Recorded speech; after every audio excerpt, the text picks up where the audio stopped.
وعلیکم السلام ورحمۃ اللہ وبرکاتہ۔ محترم بھائی نے یکا بن مالک کے والے سے ایک روایت بھیجی ہے، کہتے اس کی تحقیق درکار ہے۔ نبی علیہ السلام نے فرمایا مومنوں کی روح ایک پرندہ ہے جو جنت کے درختوں میں قیام کرتا ہے جب تک کہ اللہ تعالیٰ کی رحمت اور برکت ہو۔ جس دن اس نے اسے دوبارہ زندہ کیا اس دن اسے اس کے جسم میں بحال کرے گا۔ مسند احمد 15,351۔ جی محترم بھائی، یہ مسند احمد میں جو ہے 15,777 78 اور اسی طرح 80 ان نمبروں پر موجود ہے، اور 15,776 پر بھی ہے۔ تو 776 والی سند کچھ بہتر لگتی ہے، باقی سندیں جو ہیں ان میں کلام ہے۔ شیخ البانی رحمۃ اللہ علیہ نے جو ہے اس روایت کو سلسلہ سیاح میں لے کے آئے ہیں، اور اس طرح کی ہی ایک روایت سنن ابن ماجہ کے اندر بھی آتی ہے 4271 نمبر پر، 4271 پر سنن ابن ماجہ میں بھی موجود ہے۔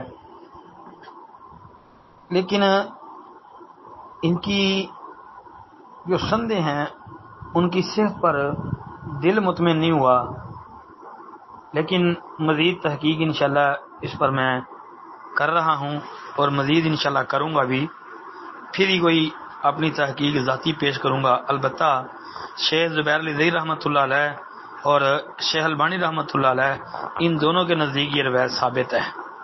جی السلام علیکم ورحمۃ اللہ۔ وعلیکم السلام ورحمۃ اللہ وبرکاتہ۔ یہ پوسٹ ہے جی اسم اعظم۔ نبی اکرم صلی اللہ علیہ وسلم نے ارشاد فرمایا اللہ تعالیٰ کا اسم اعظم قرآن پاک کی 3 آیتوں میں ہے۔ حضرت ابو امامہ رضی اللہ تعالیٰ عنہ فرماتے ہیں میں نے تحقیق کی تو سورۃ البقرہ میں آیت الکرسی پائی جس میں اللہ لا الہ الا هو الحی القیوم ہے، اور الف لام میم اللہ لا الہ الا هو الحی القیوم، اور اسی طرح سورۃ طٰہٰ میں وَأَنَتِ الْوُجُوهُ لِلْحَيِّ الْقَيُّومِ۔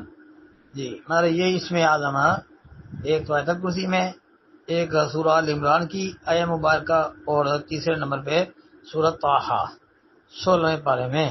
تو اس میں اعظم سے مانگی گئی دعا اللہ تعالیٰ ضرور قبول کرتا ہے۔ مستدرک حاکم 1866 نمبر یہ روایت ہے، یہ بالکل مستدرک حاکم میں یہ حدیث موجود ہے۔ اس کے علاوہ کئی کتابوں میں ابو داؤد وغیرہ کے اندر بھی روایت حسن ہے، ثابت ہے۔ جی السلام علیکم ورحمۃ اللہ۔